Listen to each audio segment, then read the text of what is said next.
So remember last year when I had to review 19 animated films, the largest amount I've had to do so far? Well, it feels like 2020 heard my cry for a break and basically gave me the smallest amount to do for this year. I know everybody's sick of hearing about 2020 even after it's come and gone, but needless to say, the ongoing COVID-19 pandemic has had a massive effect on pretty much everything. Events got cancelled, holidays were spent in isolation, and of course, movies got a punch out too. Some movies I had planned to review this March were pushed to 2021, so I'll have to save those for next year. So thank God I don't have to suffer yet. But even the movies we did get last year weren't all released on the big screen. Most, if not all of them, were released straight to digital or released there sometime after its theatrical run. And just because some didn't get a theatrical release doesn't mean I'm not going to review them. Because even if they weren't big screen movies, they basically were supposed to before this damn pandemic came along. Now there's only one problem with this. There's only less than 10 movies to do this month. Sure, I could be grateful for a huge break, but fuck that. I already had it when my laptop broke. So, to make up for it, I'm gonna be mixing this month up with other animated movies that either I or many fans want me to talk about. Some may even be vaguely similar to the new stuff. So one day I'll do a new movie, then the next I'll do a random one, and it'll just keep flip-flopping. But why stop there? I'll also throw in some more 2020 movies that were just released on digital with no plans of a theatrical release, so stuff like The Willoughbys and Over the Moon will be included in the fray as well. 2020 may have delayed some movies, but I'm still going to give you guys as many reviews as I can. So sit back and enjoy, it's time to begin Animation Explosion 2021. And what better way to kick off the year than by looking at a Pixar movie? Usually their films come out either halfway through or at the end of a year. I don't think they've ever released a movie at the beginning of it. Anywho, Onward was actually the last movie to be released in theaters, as the ones after were just released on streaming. And even then, it only had a limited theatrical run due to the coronavirus. I was lucky enough to see it at an early screening in late March, but eventually Disney dropped it on Disney Plus for everyone to see in isolation. Lots of people thought it was great, so what did I think of it? I'll tell you right now, despite everything I'm about to say in this review, there is so much more to Onward than some people give it credit for. In a mystical world run by many fantasy creatures, magic is beginning to fade away due to everyone's reliance on technology. We center on two elf brothers named Barley, voiced by Chris Pratt, and Ian, voiced by Tom Holland, who are struggling to live in a life where their father is dead. Ian especially is bummed out because he never got to see his father. Barley, who's still very much into magic, discovers a way they can bring their dad back for a whole day, but after an incident occurs, their dad is brought back as nothing but a pair of legs. When the two brothers discover the location of a new gem, they venture off to retrieve it to spend one whole day with their dad. So I'm not gonna lie, when I first saw this film, I was mildly surprised by all the formulas that are presented here that I've seen before. The concept of a fictional world migrating to modern day towns was like what they did in Zootopia. The designs of many of these creatures I've seen before in shows and movies, and even the basic setup feels pretty familiar.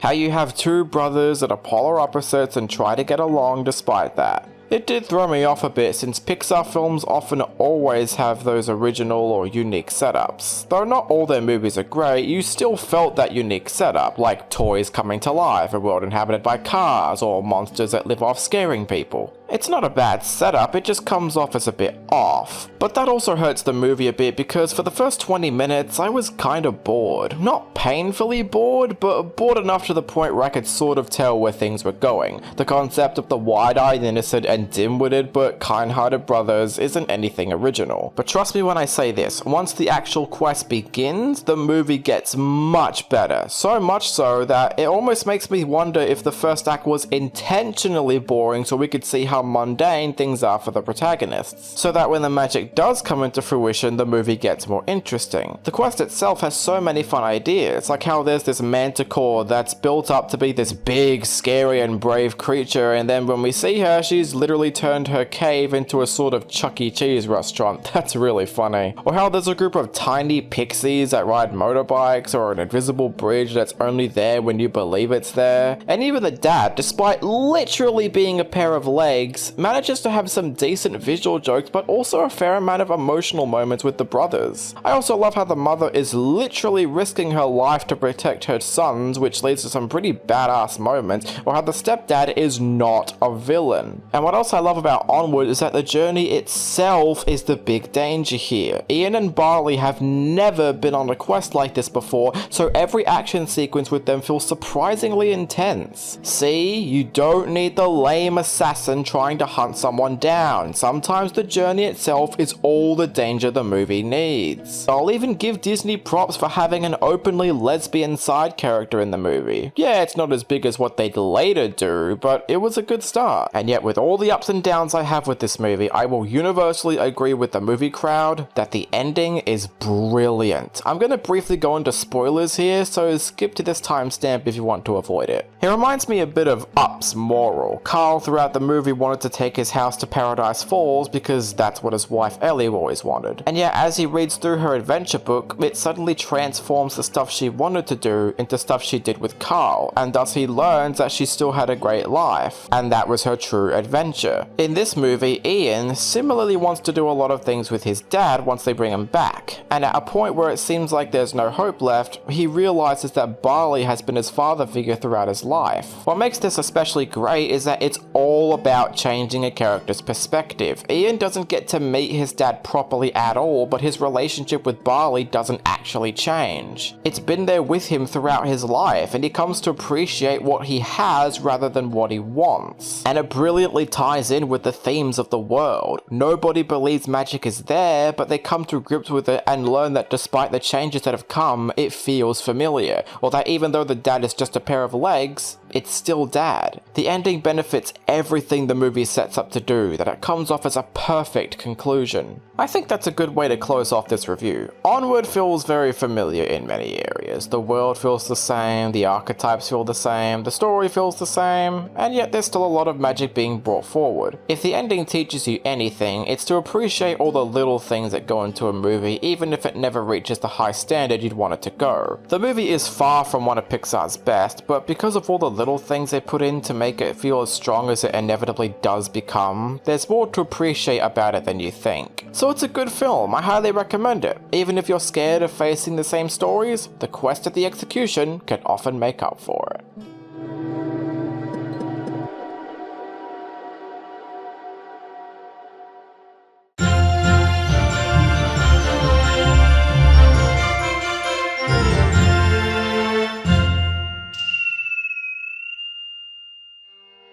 So the first movie I wanted to do for the random roulette thing is a movie that I've already talked about in the exact same show, and in this case, it's the Emoji Movie. The last time I reviewed it was during my first annual month, and you can probably see what I mean when I want to re-review it. Something about the way I worded it before and the way I came off just didn't sit right with me. I mean, that doesn't change how I view the movie as a whole, but I kinda wanted to give it an updated review to see if I can better elaborate on my arguments. Because yeah, this movie's still bad, but worst animated movie of all time bad? In a tech world known as Textopolis, emojis roam about and serve their jobs where they're scanned for text messages on a phone. We center on a meh emoji named Gene, but his problem is that he has a range of emotions and can't seem to stick to what he's been programmed with. But after a freak accident occurs on the job, and honestly one of the dumbest freak out scenes I've ever witnessed, Gene decides he needs to get reprogrammed in order to be a proper meh emoji. So he teams up with a high five emoji and a hacker emoji named Jailbreak to see if they can travel across the phone and make him a true meh. So just from summing up the story itself, I can already tell why so many people hated this movie. If there's one word used to describe the Emoji Movie, it's unoriginal. People have compared it to Wreck-It Ralph and the Lego Movie and Inside Out, and even the basic plot synopsis is something that we've heard of a million times before, the Be Yourself story. And that does lead to a really boring movie. Of all the rewatches I've had with this, I don't think I got any sort of enjoyment out of it outside of a couple jokes that I like, but I'll get into into that in just a little bit.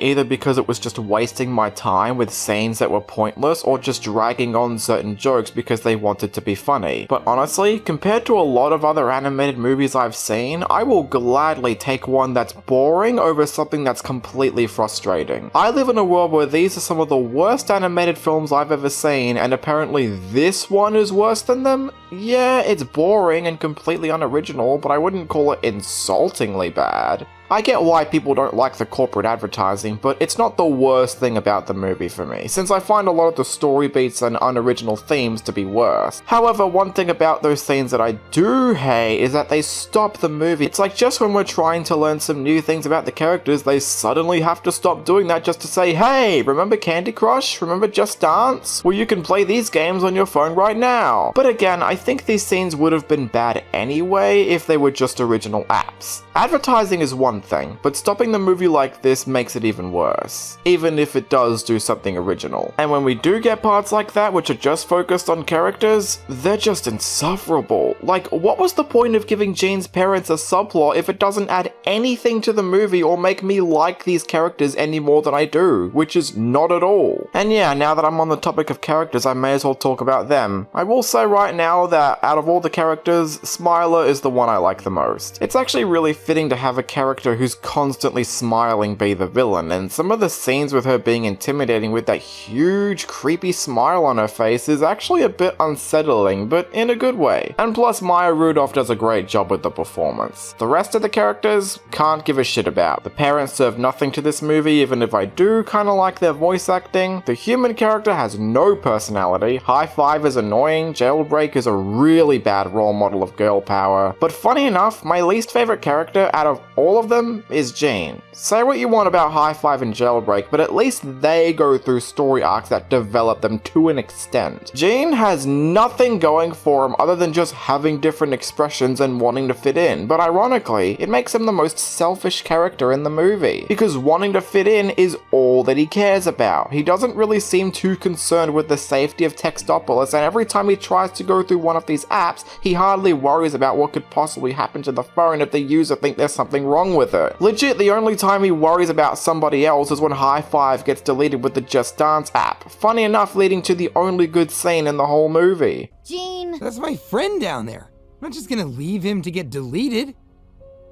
What? What is it? I've always just thought, you gotta look out for number one.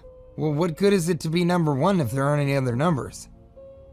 Other than that, he hardly learns anything and just comes across as really selfish. Oh, and do you want to know the reason why he ends up becoming a meh emoji by the end? It's because Jailbreak rejected his romantic feelings. What a fucking simp. Oh, and the ending. Good lord, the ending. The worst scene in the entire movie. Yeah, even worse than the app scenes. Even worse than Jean's parents' shit. This scene single-handedly exemplifies every major issue with this movie. Spoilers if you actually care about this movie, but the user is about to reset everything on his phone after all the shit that happened, so Gene decides to put on a range of emojis while being scanned. The message is sent to the user's crush, and he decides to restore everything on the phone by unplugging it. Everything back, just from unplugging the phone. Ignoring that this kid didn't even need to come to this place when you can factory reset on your phone manually, but everything can't just magically come back because he restored the phone. In fact, doesn't doing that break the phone? This is perhaps the dumbest fake out death I've ever seen. Okay, so I've bitched about this movie for a bit, so why don't I despise it? Well, aside from my stance on the advertising and praising Smiler, I think the animation is really good. It was a smart move to give the emojis a lot of energy and fluid movement, given they usually only have one emotion. The colors are really nice, and I'll even admit the way some of these apps are designed are pretty creative. I love the Instagram app, where every picture is a three-dimensional time stop. And I'll even give the movie this, for as unfunny as it can be, it did get a few mild laughs out of me. I think the one part that made me laugh the most is when Jailbreak imagines of a horrible outcome for Jean in Candy Crush. Like, she must be that cold cold-hearted if that was her first thought. I also thought the emoticon joke was pretty cute, and the spam character that shows up in the piracy app got a little laugh out of me. Otherwise, the rest of the jokes rely on lowbrow humor and haha, that emoji is saying something in the wrong emotion. So yeah, if it wasn't clear, I still think this movie is pretty bad. Do I think it's the worst? Not by a long shot. It's not a movie that's insultingly stupid like Norm of the North. It's not a movie that annoys me to death like Minions. It's not even so bad it's good like Food Fight. It's just a generic kind of bad movie that I can't even recommend. I may not hate it as much as most people, but perhaps that's not enough to take away from what is still a bad movie that just makes me go,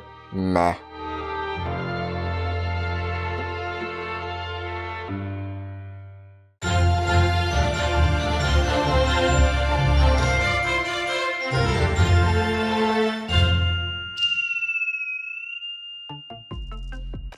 Well, that was painful. Trolls World Tour is the second entry in the unfortunate creation that is the Trolls franchise. Yeah, remember when DreamWorks used to do good franchises? Oh, how the mighty hath fallen. And I mean big time. I sort of went over Trolls in my Ugly Dolls review because I actually think that movie was better. Short and to the point, the first Trolls is one of my least favorite DreamWorks movies. Mainly due to its terrible and downright terrifying message of throwing your emotions away for the sake of just being happy 24/7, as well as it having obnoxious leads, painful music, and animation that's so good that it kinda makes me sick. It spawned into a franchise and I don't get it. You guys couldn't be bothered to give Rise of the Guardians or Captain Underpants a film franchise? You just had to give it to the obnoxious Trolls? Well, anywho, now we have this second film that, big shock, is also not very good. To the point where I'm not even fussed it was released straight to digital, because seeing this on the big screen would have been even more infuriating. So the story, Christ, this is gonna be hard, is that there's apparently 6 different lands that are dedicated to various music genres: funk, country, techno, classical, pop, and rock. A member of hard rock royalty, Queen Barb, voiced by Rachel Bloom, wants to destroy all other kinds of music to let rock reign supreme. Oh, we're doing this story, where it looks like the emo rock characters are the bad guys and think rock music is the best. Boy, they're really gonna offend the music groups. So of course it's up to our protagonists Branch, Poppy, and their friends to try and bring peace through all the music groups, and maybe learn about how good it is to have different music genres but won't shut the hell up about it, and I'll get into that in a moment. So yeah, given this is a sequel to Trolls, I was expecting it to have the same issues as before, and boy was I right. Okay, not every issue is in this sequel, but it still follows most of the same ones. Like how the story is totally unoriginal, where the main characters have to obtain 6 strings of music to try and unite peace, I guess. People drew comparisons to Avengers Infinity War with the Infinity Stones, and while I've yet to see the rest of the MCU, I can see the cracks. It makes it feel pretty predictable, and most of the time just outright boring. But that's not my main issue with the story. The stereotyping is disgustingly off. The fact they make a rock troll the antagonist of the film can almost be seen as offensive to that demographic. And I know what you're thinking, Yoshi Player, it's a kid's movie, don't try to take it so seriously. Well, just because something is made for a target audience will never excuse how badly made it is. And I'm sorry, them just having a rock troll as the villain, almost making her seem like some kind of emo teen, is just not on. And you could argue I'm not meant to take this movie seriously, but if the movie's not going to do a better job at establishing why this rock troll is supposed to be the villain, then why should I accept it? Oh, and I hope you're prepared for more pop music, because boy do they like to cram those down your throat. I wouldn't be surprised if the writers were like massive pop fans that loved the fuck out of it, because most of the cover songs in this jukebox musical are blatant or slightly different versions of pop songs. And good lord, it can get cringy. There is actually a scene where the characters break into various songs, and one of them was Gangnam Style. And no joke, when this part played, I actually screamed at how painful it was. The music in this movie is beyond pandering, with no ounce of charm or timelessness to it at all. And remember when I said how it feels like the writers are pop fans? They play that into the story as well, as all the different music genres are just slightly different flavors of pop. Even the country genre feels so off. Oh, and there's also K-pop trolls? Like for fuck's sake, movie, stop assuming that everybody likes pop. It's irritating. And I suppose while I'm on the topic of the story, I should get to the part some people want me to talk about. The message. In the first movie, I took issue with them them trying to say that you should always be happy 24/7, like they're saying any other emotion isn't healthy and happiness is all that matters. Like how the movie constantly frames Branch like a bad person for not being all happy and into pop music despite the out-of-place reason he gave. There's nothing wrong with not being happy 24/7. Well, this movie attempts to tell a moral about how differences are a good thing and that all the troll tribes should band together to bring peace and harmony. On paper, this is not a bad moral. I kinda like how they use music as an excuse to talk about prejudice and different demographics trying to respect each other. But in practice, the message falls short for two main reasons. The first being what I explained before, how most of the genres are literally just different tastes of pop music. Yeah, I could be looking too deep into this, but if the movie isn't going to describe it in a varied sense, then how does it connect to the moral? And secondly, because the writing is so weak and the characters aren't anything interesting, it doesn't come off as strong as it should. And maybe I'd be more forgiving of it if the characters would just shut up about it. Literally, most of the movie just has them explaining the very obvious message that they're trying to get across. A good movie would subtly hide that within the narrative to let audiences figure it out for themselves. I don't care if it's a kids movie. Kids are not stupid. Now, with all that said, I still wouldn't say the message is as bad as the one in the last movie, because at least it is a little bit more grounded in reality and one that people can relate to easily. But I think if you want a movie to teach you about appreciating different kinds of people, then I think Zootopia is the one for you.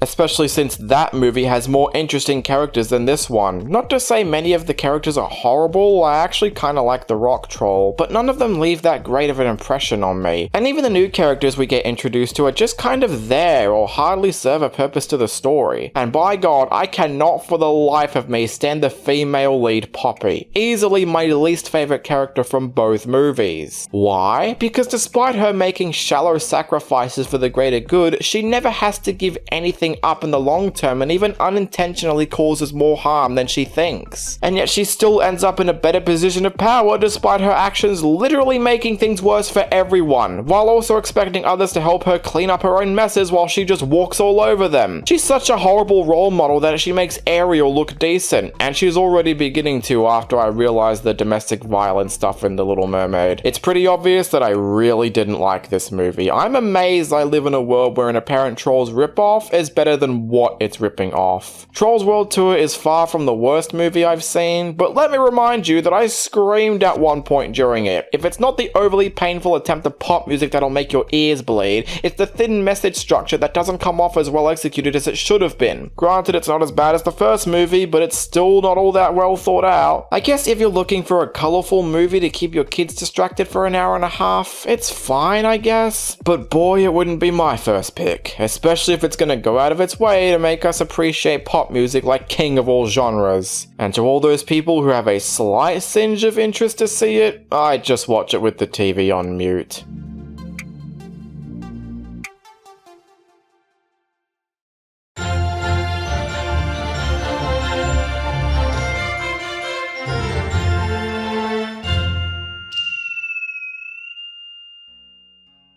Well, I looked at one bad DreamWorks sequel, may as well look at the other one. And given I've noticed a pattern of reviewing Shrek movies, this was a bizarre coincidence. Shrek the Third, the third and most hated film in the acclaimed Shrek franchise. I guess it's not surprising to have a lackluster third entry follow after the great first film and near-perfect second movie, but man...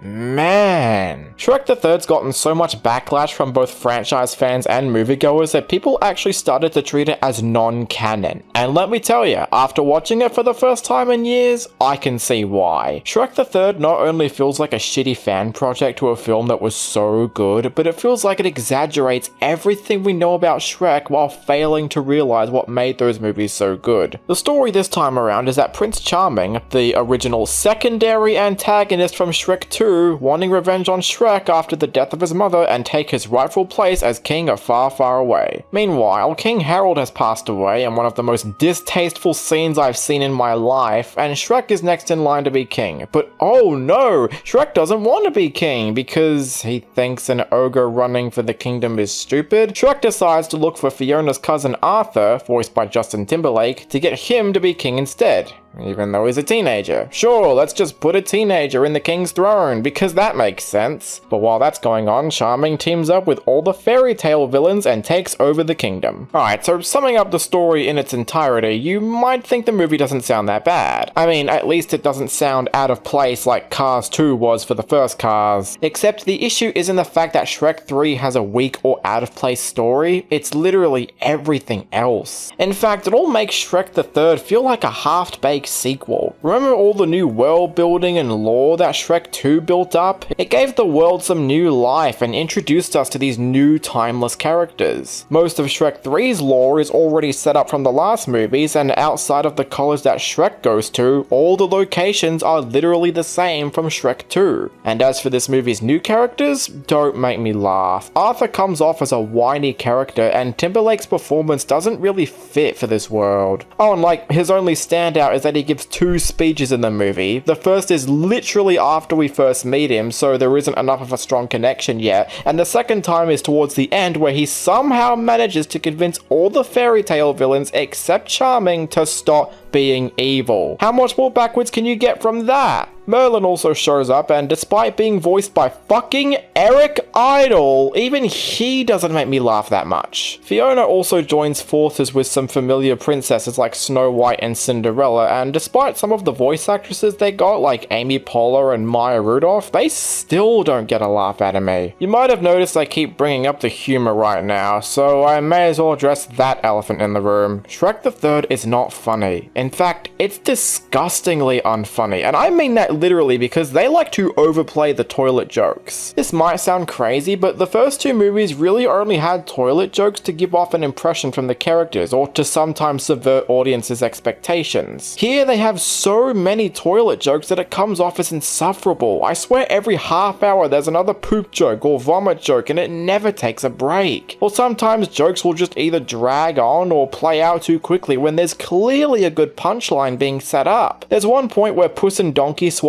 bodies, and not only is that a trope I'm just sick to death of seeing, but it doesn't add anything new to the story or even grow the friendship between the two. It legit feels like it's just there to be stupid comedy fodder because they couldn't have something interesting to do. And that's what most of the jokes play off like. Like they're trying to appeal to younger kids who might have found the adult jokes in the first 2 movies to be distracting. But not all the jokes in those movies were for adults. That's not why we loved the humor. We loved it because it was well written and played out.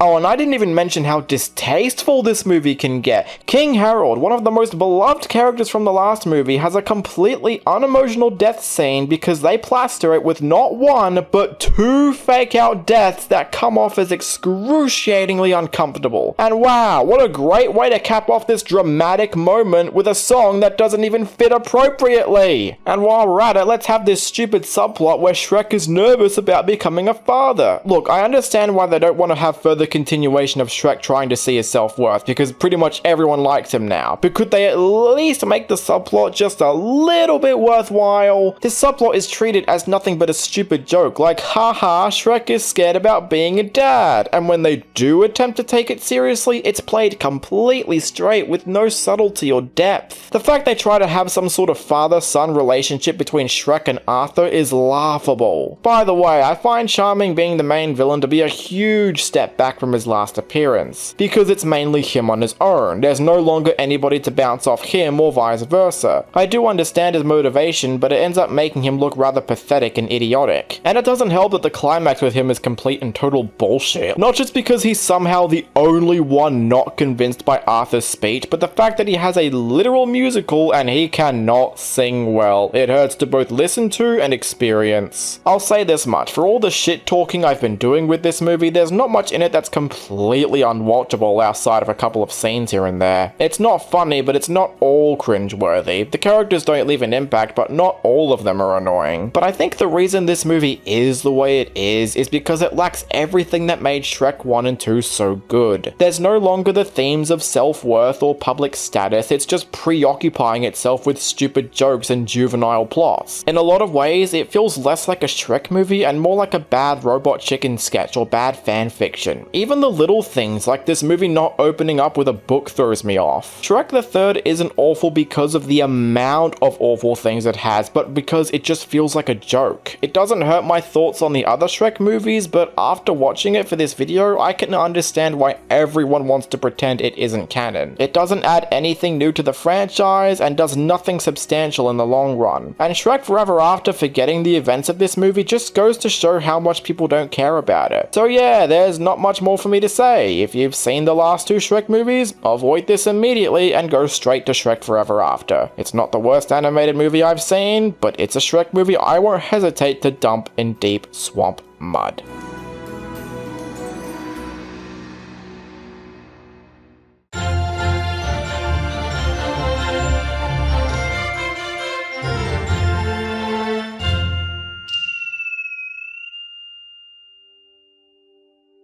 It's the latest take on a popular franchise, a franchise that's already had tons of alterations here and there, Scoob. Another animated feature that sadly missed a theatrical release and was just plopped onto streaming. When this movie was coming out, I was pretty excited. Not just because we were getting a theatrical animated Scooby-Doo movie, but because it was being done by Warner Animation Group, who have currently been turning out nothing but great movies. The Lego Movie, Stork, Smallfoot, they've all ranged from good to amazing films. So to see a Scooby-Doo movie having the signature fast-paced animation and subtle emotion that the studio has got me pretty excited. The movie we ended up getting, unfortunately, turned out to be the most disappointing movie of the year. Don't get me wrong, Scoob isn't a terrible movie, but with every subsequent rewatch, I find myself noticing more and more problems with it than I did before. The movie starts out actually near perfect. We get a backstory on how Scooby-Doo met Shaggy when they were kids, how they would also meet Fred, Velma, and Daphne, and how they'd later turn into Mystery Inc. It's got some solid emotional beats, some pretty funny jokes, and it's all capped off with an amazing recreation of the very first Scooby-Doo intro. I wish the backstory went on a little longer, since some of the introductions, particularly with the rest of Mystery Inc., feel a little forced, but nonetheless, it gets this job done tremendously. But after that, the film quickly begins to drop in quality. Mystery Inc., now adults, have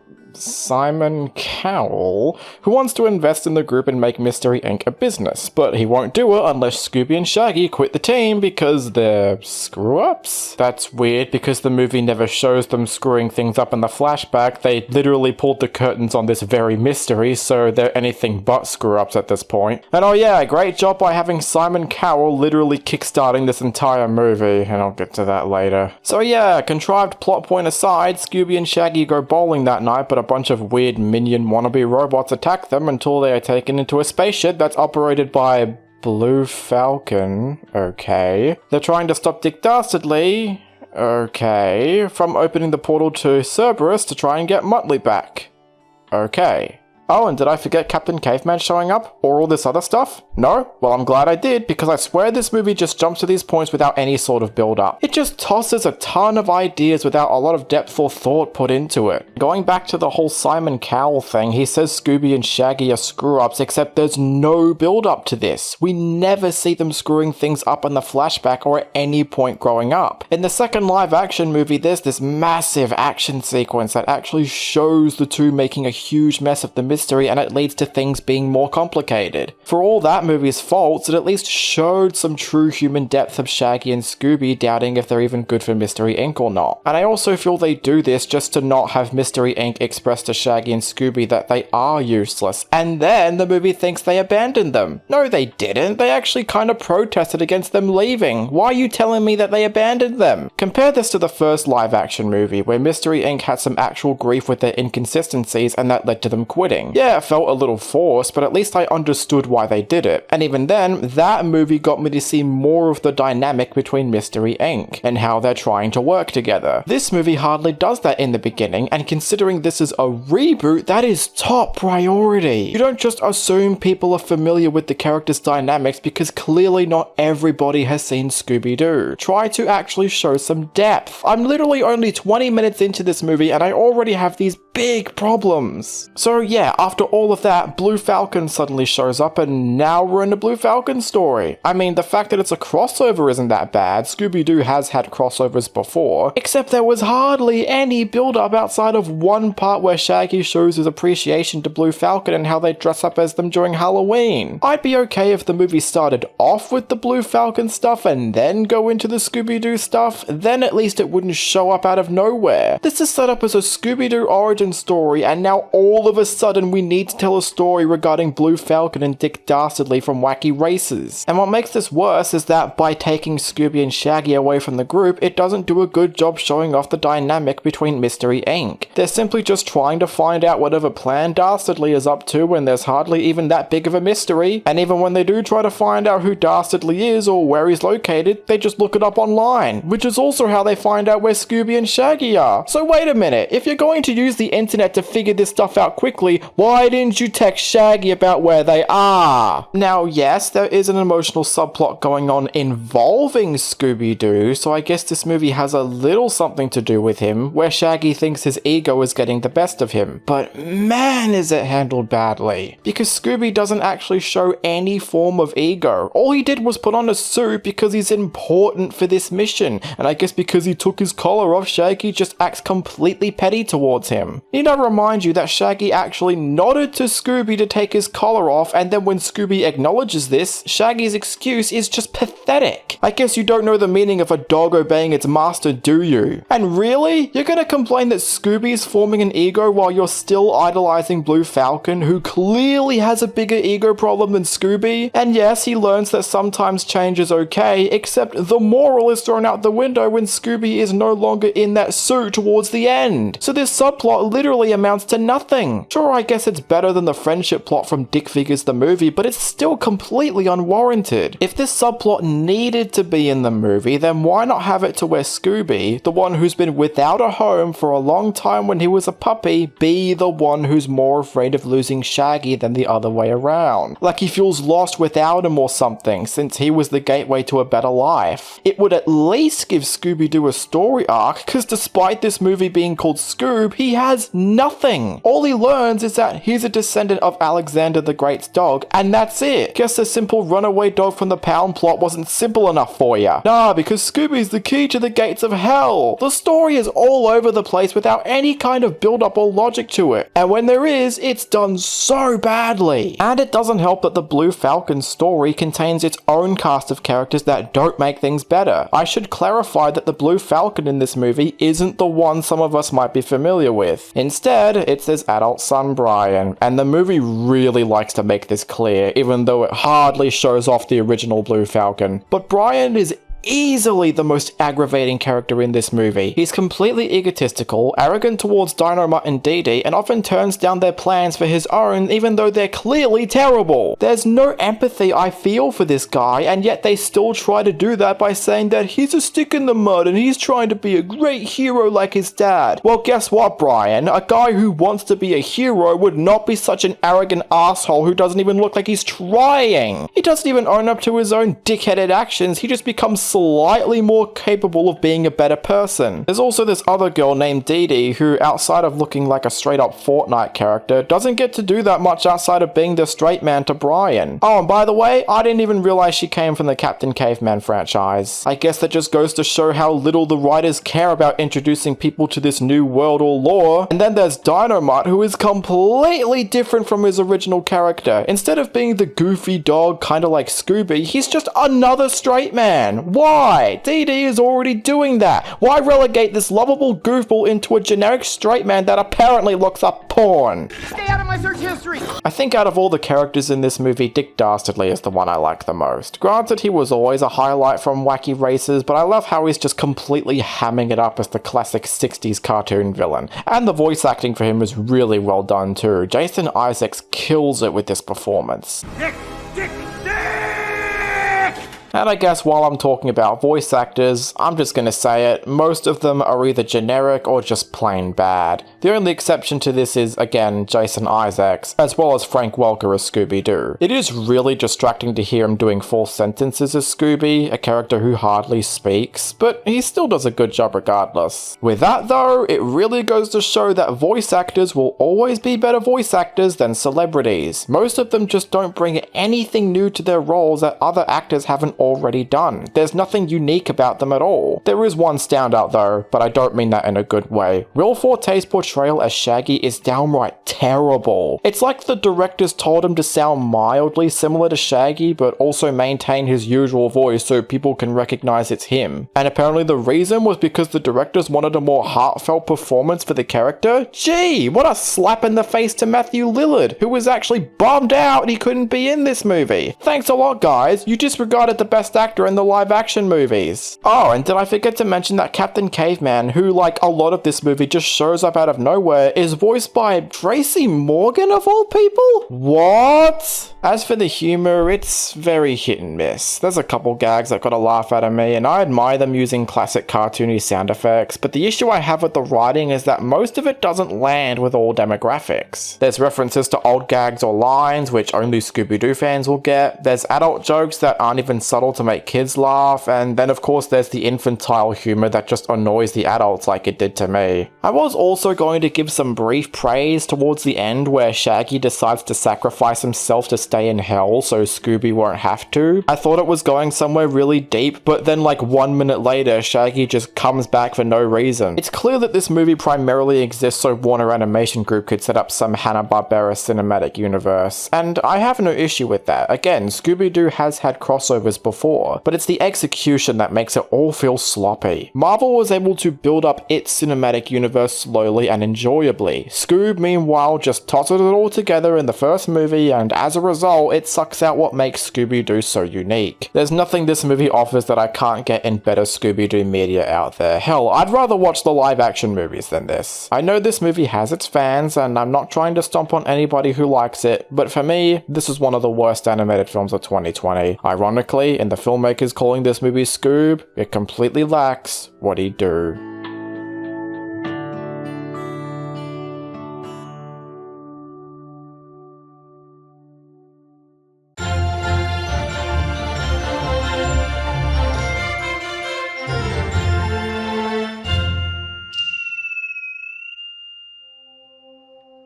Have you ever seen a movie based on a cartoon that feels like it's completely shitting on what made that cartoon so iconic? Well, yeah, Scoob is a close one, but for me, one of the worst is Tom and Jerry the movie, an unbelievably awful adaptation of the cartoon that just disconnects you from the source material. And that's weird considering the new one is mostly live action. I already reviewed this movie a long time ago, but like other movies in this annual event, I wanted to give it an updated look. And given the last movie I talked about, I guess it fits more than I thought. Fuck, even the movie's beginning reminds me of Scoob's, in that it starts out really good and then it drops in quality after about 10 minutes. It starts out with Tom and Jerry preparing to move away from their old home, and after some hijinks ensue, the owners drive off without them. They attempt to stay at their old home for survival until it's eventually destroyed, and thus they have to try and survive on the streets. Like I said, the first 10 minutes of this movie are actually really solid. It sets up the story and the characters in a great pace, and all without hardly any dialogue. Honestly, if this were more of a silent film, maybe I'd have forgiven all of it if it was trying to challenge how kids interpret the characters' feelings. But sadly, that idea drops like a rock after this dog tries to convince Tom and Jerry to be friends, and after that happens, the two run into an orphan girl named Robin who's on the run from her big evil aunt who treats her like crap. Okay, I guess all of a sudden we're in a Rescuers plot. I'm not even kidding, the story is literally a rehash of the Rescuers, just replace one of the mouse with a cat and basically nothing else has changed. Oh, and to make it worse, let's have those two animals be two of the most iconic cartoon characters of all time. Look, it's one thing to try and have a larger narrative, but it's another thing when you jump from one story to another. The movie starts off with Tom and Jerry, but now all of a sudden we're focusing on this generic orphan girl who's trying to find her father. I can't believe the similarities I'm noticing with this and Scoob, but at least that movie had some kind of foreshadowing to the plot it would fall into. Yeah, it sucked, but at least there was some foreshadowing. Here we start with nothing but Tom and Jerry for a bit, bit, then we just sort of forget about them. Oh sure, they help Robin try and find her dad, but they serve almost nothing to the plot. All the important details could easily be done with other characters, and that actually happens from time to time. I swear a good 40% of this movie doesn't even have Tom and Jerry on screen. They feel so disconnected that you forget you're even watching a Tom and Jerry movie. You know, unless the movie didn't already forget about it. Maybe I'd have forgiven this new story if it was entertaining, but oh God, is it anything but. Not only is it a Rescuers ripoff, but what we get out of this plot is really weird and formulaic. The villain is just a carbon copy of the one from the Rescuers, except she's a relative of Robin, so I guess we're also copying Cinderella elements. And good lord, is she creepy. And not the fun or interesting creepy, there's just so much that's off about her design. And Robin is completely uninteresting. They don't give her a fun or likable personality. All she amounts to is just trying to escape from her aunt and find her father. Oh, but I'm supposed to care because she misses him a lot. Well, maybe I would have if the movie did a better job of showing it, or if she was more interesting. I don't care about you wanting to find your father, I want to see what goes on with Tom and Jerry. And I suppose while I'm talking about these two again, I may as well get to one of the biggest complaints the movie gets. I'm Tom. I'm Jerry. You talked!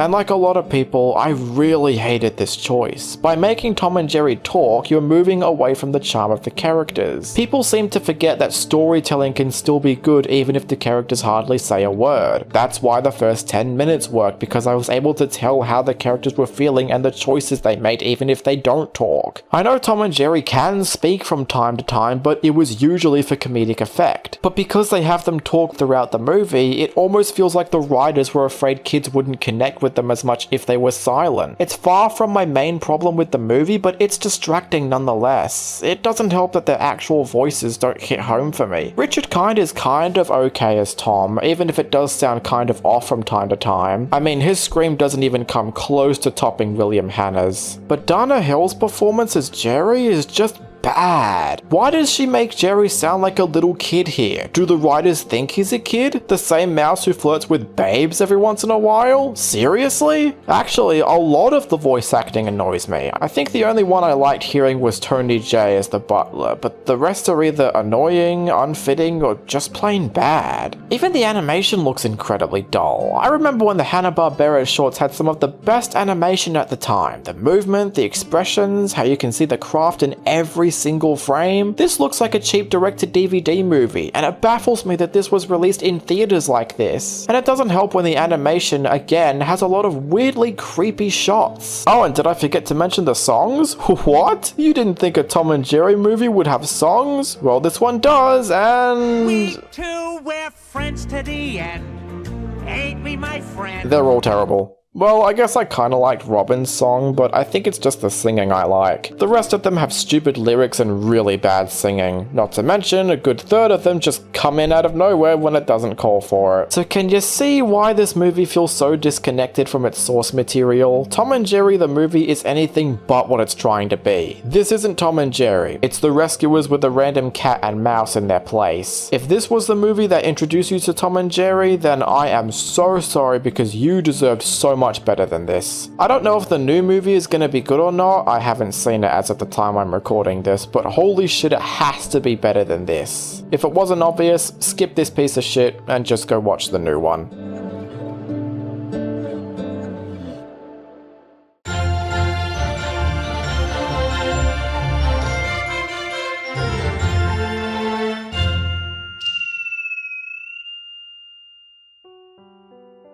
Sponge on the Run, the third in this long line of SpongeBob movies dating back to 2004, and boy, it sure has been a bumpy ride. I looked at the first movie for popular vote and I still find myself enjoying it to this day. The second movie, not as good, but still fairly enjoyable with what I had going for. The third movie, one of the worst handled things I have ever seen. Oh, that doesn't mean the movie was one of the worst. I mean, how Paramount actually handled it during the pandemic is almost depressing. Constant delays, removal from theaters, and just gets dumped on Netflix in November. But it did get a theatrical release in Canada, so the rules still apply. I might have cared about that more if this movie was anything special, but it isn't. I honestly didn't expect to dislike this movie as much as I did, but somehow Nickelodeon did it. Remember when I said Wonder Park was a bad movie? Yeah, I don't find it as bad anymore after seeing this. In this movie, SpongeBob is enjoying his life as ever, hanging out with Patrick, bothering Squidward, frying up Krabby Patties at the Krusty Krab, and spending time with his pet snail Gary. But one day, Plankton realizes that SpongeBob is the reason why he can't obtain the Krabby Patty formula, so kidnaps Gary and sends him to a kingdom. That sounds familiar. SpongeBob thinks his snail's gone missing. That sounds familiar. So he and Patrick embark on a road trip to try and obtain. That sounds familiar. Okay, so I may as well address the elephant in the room. A problem so blatant as it was an issue I thought I'd be having back when I saw the trailers, is that there's hardly anything original about it. The plot is literally just the first SpongeBob movie and the season 4 episode, Have You Seen This Snail? I don't care if SpongeBob's been running out of ideas for the past decade. If the second movie can pull off something unique at the very least, then I don't think that excuses a reused story for this new fancy movie. Not to mention them even copying the same gags and plot points from the first SpongeBob movie. Not just the fact that SpongeBob and Patrick go on a road trip because of some big quest that might as well be padded out at worst, but the fact that the villain is just King Neptune with an even worse motive, and how Keanu Reeves shows up at one point to help SpongeBob and Patrick, sort of like how David Hasselhoff did. But all the stuff that's familiar is so much better in where they originated from. I don't think Have You Seen This Snail is a great episode, but at least it did a better job at the more emotional moments and went through great lengths to show just how much Gary means to SpongeBob. Here, it's mostly just glossed over or not treated too seriously, almost like it's expecting us to get emotional just because of our connection to the characters. Except I stopped caring about SpongeBob years ago, so why should I start caring now? I know, I've gone on record saying that a predictable or unoriginal story isn't a bad thing as long as the movie itself is fun and enjoyable. How to Train Your Dragon pulled this off fine, but that's another case where Sponge on the Run falls down on. It just has nothing fun to offer. Some parts feel like pandering to kids, like when Snoop Dogg makes a cameo just to be hip and serve not much else, while other parts just come off as lame and unfunny. Especially that stupid montage of SpongeBob and Patrick gambling, because I guess Gary isn't that important to SpongeBob, so he just turns into a gambling lunatic. They also do this really stupid fourth wall joke where SpongeBob predicts that he and Patrick are gonna fight later on and become stronger than ever. They do that fight right afterwards, and then they do it again later on in the movie, for literally no reason. They just forget about it and pretend it never happened. It doesn't add anything, doesn't make us learn anything new, it's really just there for the sake of a really forced joke. I don't care how funny Keanu Reeves was in this movie, I can get that exact same experience from the first movie and better. It doesn't help that he shows up way too much in this movie, and they even take out the joke that it's literally Keanu Reeves talking to SpongeBob. They just made him a fictional character but still use his live action face. That's kind of missing the point of the joke, guys. On top of that, Sponge on the Run is worthless. It already proved its point of not needing to exist by copying elements from past episodes and movies, but when it comes down to it, it feels like the least movie of the trilogy, because the first two movies had a reason to exist. The first one was meant to be the conclusion to the series and provided an important message about growing up and accepting responsibilities. The second film told a good story about friendship and teamwork that was backed up by beautiful animation. With Sponge on the Run, aside from the animation style looking absolutely gorgeous, it has nothing worthwhile to it to even exist as a movie. Sometimes it felt like I was sitting through a migraine-inducing commercial of Camp Coral, and other times it felt like I was just watching a really long episode. Not to mention, most of it feels like a time waster. The weird dream sequence literally goes on for 15 minutes, and by the time SpongeBob and Patrick do get to Atlantis, there's 50 minutes of the movie left, meaning the rest of it is filled with unfunny gags and padded out scenes that don't need to be in the movie to begin with. And even the parts of SpongeBob meeting Gary do nothing for me, since it was clearly stated in the show that he got Gary at a pet store. Spin-off or not, it's still tied in with the main show, so I'm not going to forgive it. Actually, none of the Camp Coral stuff did anything for me. It's so by the numbers and stray that it leaves me with no emotional impact. This isn't cute, it's fluff. I think I felt more emotion with Wonder Park than I did with this crap. And what in God's name is Mr. Krabs doing there? He's one of the oldest characters on the show. He literally opened up the Krusty Krab when SpongeBob was still a growing womb. You can't sit here and tell me SpongeBob gave Mr. Krabs the idea to open the Krusty Krab when he previously said he was a lot older than this. And that's topped off with this really out of place moral where SpongeBob doubts himself and his friends tell him that he's had an amazing impact on their lives. This has has nothing to do with the Gary being stolen plot, doesn't even show SpongeBob at his lowest point for it to feel earned, and they already mocked this in the movie, so why are we now supposed to care about it? You can't just poke fun at the first movie and expect to do the same thing but 10 times worse. This movie is a mess. It's absolutely terrible. The worst of 2020 by far. Yeah, even worse than Trolls World Tour, because at least that movie knew how to take itself seriously and provide some actual human depth. Wasn't a lot, but at least it did try a bit. Sponge on the Run is just an hour and a half of boring, worthless, obnoxious, padded out crap.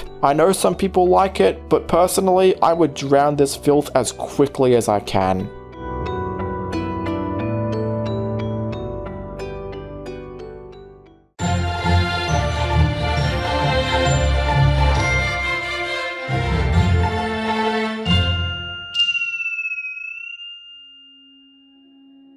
One movie that I was curious to check out from last year was Wolfwalkers, a traditional animated film done by Cartoon Saloon, a studio that I'm not too familiar with in the slightest. I haven't seen any of their other films despite hearing good things about them, but given their animation style, I should probably do that at some point. So by the time Animation Explosion rolled around, I decided it was time to give this movie a chance and see what everybody was talking about. The only downside to that decision was this movie is currently only viewable on Apple TV. They're really gonna give me a whole week to watch this movie for free because I don't want to watch anything else on that streaming service? Well, either way, I gave in, took a watch, and yeah, everybody's absolutely right. This is indeed one of the best animated films I've seen from last year. But then again, given what came out, that isn't exactly a huge accomplishment. But that doesn't take away from this movie's quality, I swear. We center on a group of people known as Wolfwalkers, basically a non-threatening version of werewolves. They're normally humans when they're awake, but once they go to sleep, their bodies remain asleep while their inner souls take the form of wolves. That is fucking awesome. Unfortunately, these events happen to take place at a time when Irish people were under law set by the Brits. And we see a father named Bill, as well as his daughter Robin, who turn out to be wolf hunters. While trying to hunt, Robin actually comes across a wolfwalker named Meb. Of course, like a lot of these stories, the two are reluctant at first, but they do eventually become friends. However, there's still a misunderstanding going on between wolfwalkers and the humans, and it looks like their friendship might be tested. So a pretty standard story that sounds a bit familiar, doesn't it? In some odd way, it reminds me of both The Fox and the Hound and Pocahontas, how these two want to be friends, but their own families get in the way. But just because a movie uses a familiar story doesn't automatically make it bad, because Wolfwalkers, like a good movie should, makes it an endearing telling of the trope. And there's just enough lore to this world to make it more engaging. The story is simple, and most of the times extremely simple,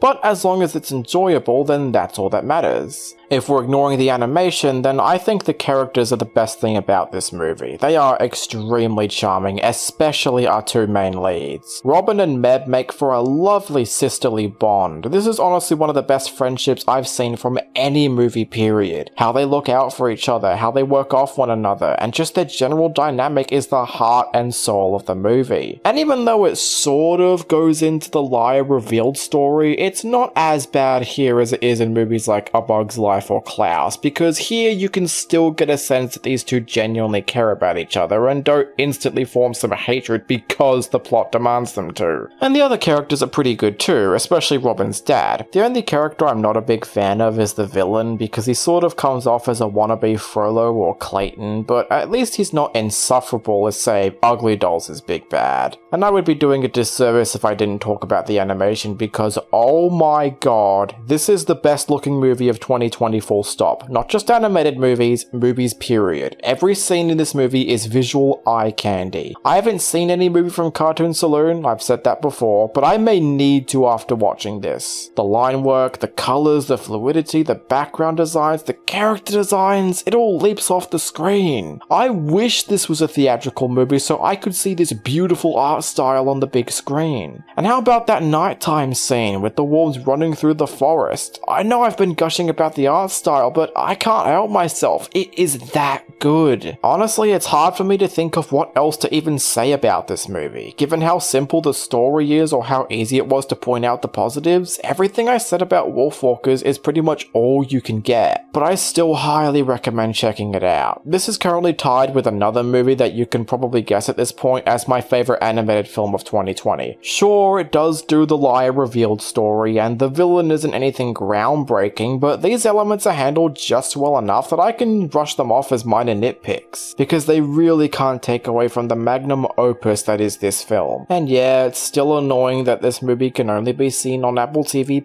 but I say just give it a trial run so you can get the chance to see this movie. It's just that good.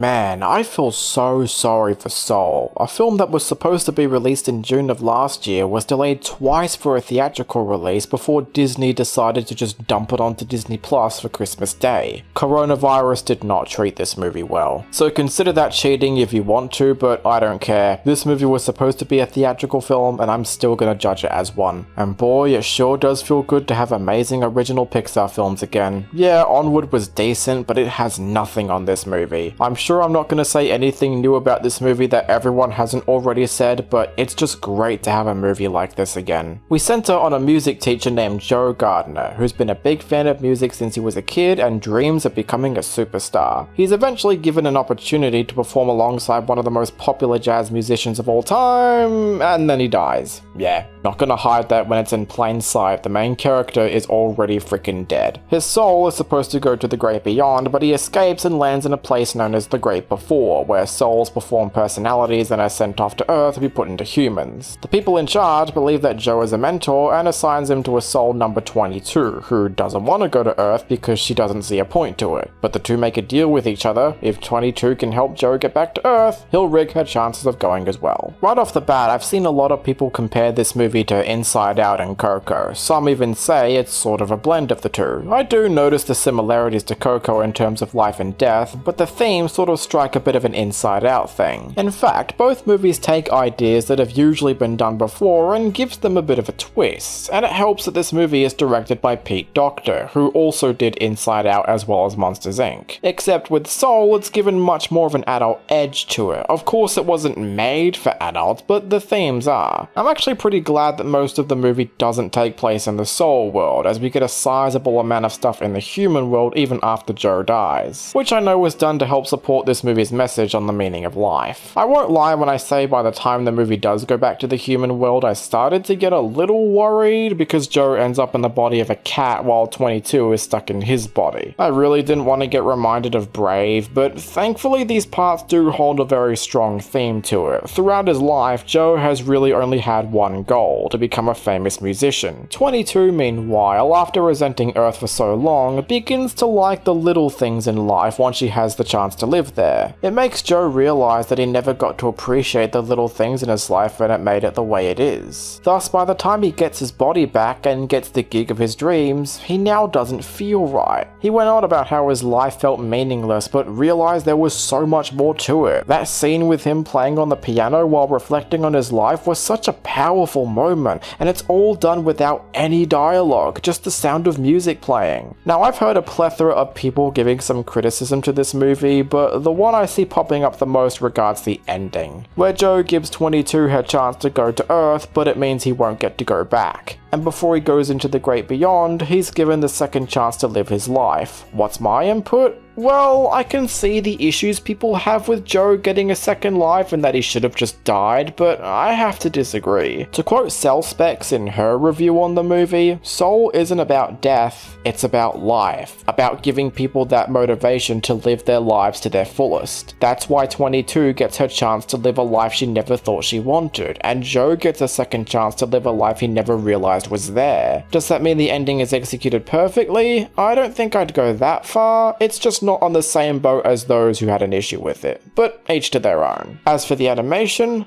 Oh, okay, I promised I wasn't gonna gush about the animation again like I did with Wolfwalkers, but holy shit, this movie looks unbelievable. Not as good as Wolfwalkers, but it's perhaps one of, if not the best looking Pixar film I've ever seen. It really feels like I'm looking at the real world, just with Pixar characters roaming about. And thankfully with designs that don't suck and don't blend in that well. And even the little things I love, like how all the Jerrys are 2D animated, and they still blend in so well. And I know I don't often compliment the music in these movies, but Soul has a really beautiful soundtrack. The composers did their damnedest to make it organically fit with every theme and concept this movie uses. It's definitely one of Pixar's best films, and it sure is great to see them doing these kind of movies again. Also, congrats Pixar for finally having a year where you released 2 good movies. I mean, that's not to say Cars 3 was bad, it was just average, and the less I say about The Good Dinosaur, the better. But anyway, just go watch Soul, I'll see you tomorrow.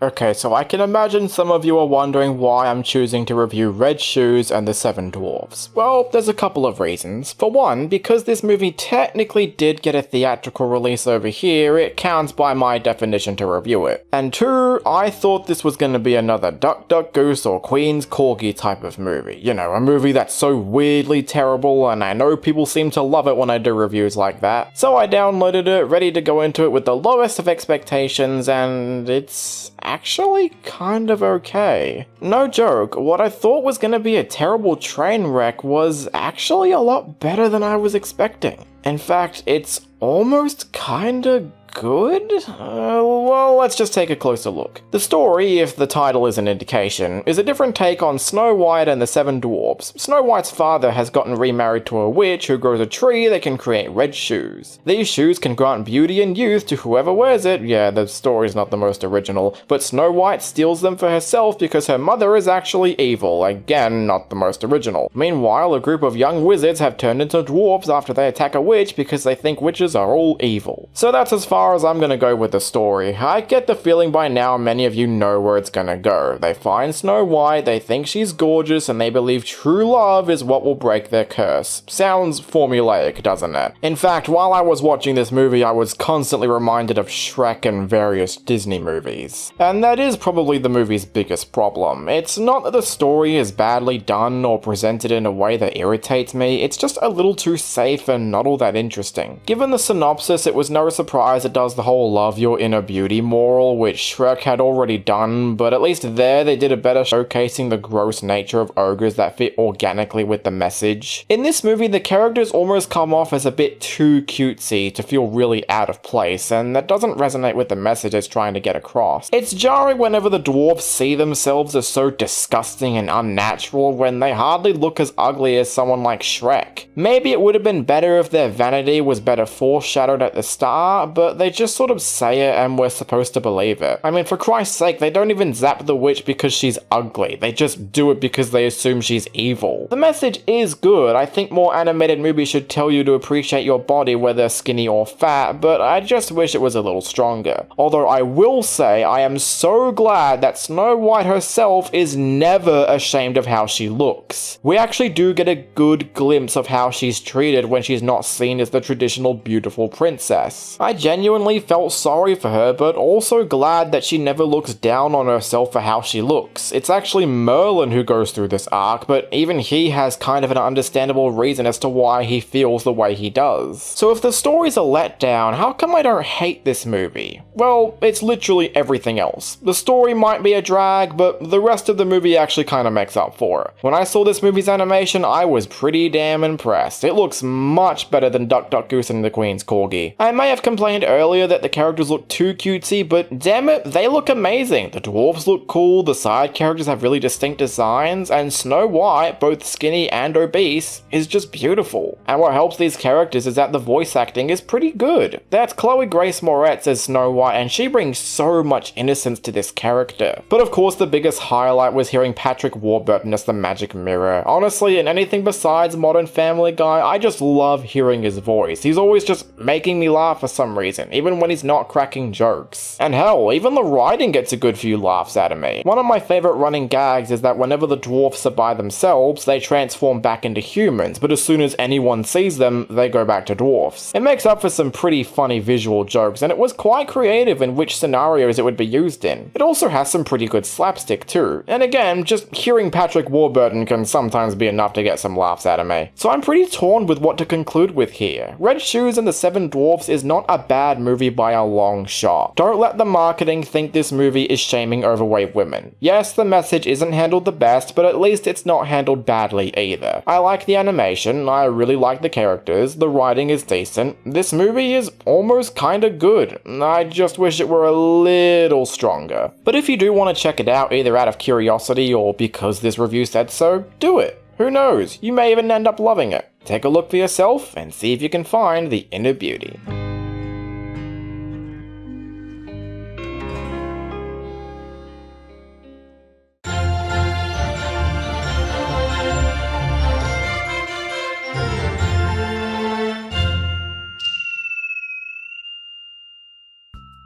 The Croods: A New Age was probably the one animated film coming out last year where I was just like, oh yeah, that's a thing I forgot about. I mean, I was never a big fan of the original Croods film. I never hated it, I just never thought it stood out from its crowd. It was boring, unfunny, and even monotonous at times. So of course that meant I wasn't looking forward to seeing this movie. Did you know this was the first animated movie I saw in cinemas after Onward? Yeah, crazy, I know. So after much social distancing and sanitization, I paid my ticket, took my seat, and I'm not gonna lie to you guys, I actually had a good time with this one. Yeah, I'm not even joking, this is an Angry Birds 2 situation here. A good sequel to a movie that I was very mixed on. I couldn't believe it either. After the events of the Croods, the family in question are trying to find a safe place to live. Luckily, the family discovers a seemingly beautiful paradise that has everything they've ever wanted. Unfortunately, they must also learn to live with the Bettermans, a family that's a couple of steps above the Croods on the evolutionary ladder. As tensions between the new neighbors start to rise, a new threat soon propels both clans, forcing them to work together and embrace their differences. And right off the bat, I have to say that the plot in this movie is much more interesting and more focused than before. The first movie, with its formulaic end-of-the-world story that was also carried by an overprotective father trope, led to a movie that had no focus on any of its ideas. Anything that would get brought up later on was usually just brushed to the side and given no real depth or wow factor. Here, they actually take the time to introduce new concepts to the world, and the Croods naturally have differing reactions to it. It's really clever that Guy is able to easily adapt to the Betterman's lifestyle simply because he was already more advanced than the Croods. Are the character arcs original? No, I wouldn't even say they're amazing, but as long as it remains more interesting than the first film, then that's all that matters. Not to mention, it genuinely feels like the characters are getting expanded upon. I still wouldn't call the Croods themselves great characters, but they're definitely more enjoyable than last time. In fact, it's not just the story that's had a facelift, the tone is completely over the top. The first one was silly as well to an extent, but this movie exemplifies the tone and goes all over the place with it. The main conflict literally involves giant monkeys that can punch people, and when the men get kidnapped after Grug eats all the bananas, the monkeys decide to dress them up as bananas and feed them to the giant monkey. It's so batshit insane, but it's also really funny too. And that's another thing too, the writing is great. I think this might be the most laughs I've gotten out of all the animated movies from last year. Sure, the writing isn't hilariously funny, but I still got a lot of laughs out of it. Although, the running gag with the son watching a window like it's a television was the biggest groaner, especially since that's all the movie does with him. And blow me down, the animation is stellar. One of the best looking movies of the year, I think. Well, except for maybe the worlds themselves. themselves. I loved how huge the first movie looked, with this entire landscape that exists behind the Croods when they didn't even know it was there. It added a bit of tension to the end of world narrative because you really felt like the Croods were in a lot of danger. Here it's more laid back in comparison. There's still clear danger and different places to see and explore, but it's scaled down a bit. I just don't feel like a giant monkey can compare to the end of the world. You might be thinking if those are the only negative things I have to say, how come I only think this movie's just decent? Well, like I said earlier, the good parts, while still huge improvements over its predecessor, aren't exactly amazing. But who am I to judge? As long as it's good, that's all I ever want, and The Croods 2 is a really good movie. It's not amazing, and it certainly doesn't put the franchise over DreamWorks as others, but it's still a good time. So maybe if this movie was a step up from the last one, maybe DreamWorks is proving that even bad movies can have good oh god, I take it back, I take it back!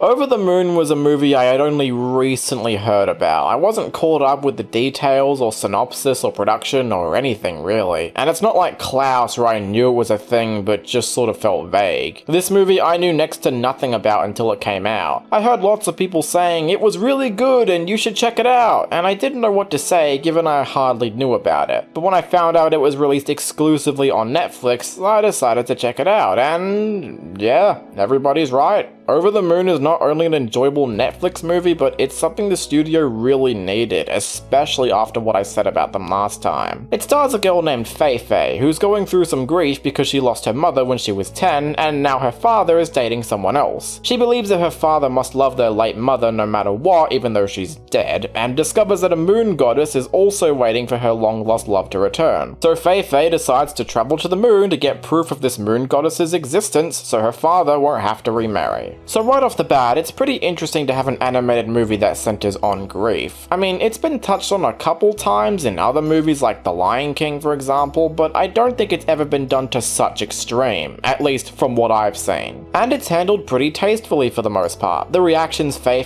has to the events unfolding around her is something that any kid at that age would have. It's pretty difficult to accept a new parent in your life, especially one you hardly know or don't even like that much. It's tough to accept the loss of a parent, and this movie does a great job with this message. I even like how it sort of fixes problems I might have had with a story like this. Like, for example, I was a little thrown off by how Fei got the second half of this amulet when we've hardly seen it in the movie, but the thing is, the story isn't meant to be taken literally. This is the story of a young girl accepting the fact that her mother is no longer with her, thus it kinda makes sense why she would believe a silly story about a moon goddess. She believes this story, not because it's real, but because she's subconsciously believing it because not doing so would be like denying her own mother. It's just something that the two of them connect with on a personal level. And that's all followed up by this lovely message about starting a new beginning. Fei learns that her new mother is never going to replace her old one, but this is the start of a new chapter, a start to a new life with its own excitement and adventure. And what makes this especially great is that it caused me to have a better hope in the studio that made it. You wanna know who did it? Pearl Studio. Yeah, the same company that did Abominable. I stated that the studio, who didn't make many movies at the time, was probably less familiar with story tropes and saw the obvious ones as great. But maybe that was just DreamWorks' interference or something, I don't know. Either way, it really makes me feel bad for what I said, because thanks to this movie, it does give me hope that Pearl Studio will continue to make some great movies, whether they're for Netflix or not. Although, to do a bit of a 180 here, there is one element of the story that I do not like, and I think puts a bit of a damper on the movie's best intentions. The moon goddess, and yes, I know she has a name, but it's really hard to describe, is a character that has a real developmental problem. I mean, I know they're trying to set up that she has the best intentions and she'll ultimately do what she can for Fei, but for a good chunk of the movie, I found her pretty unsympathetic. She acts really rude to Fei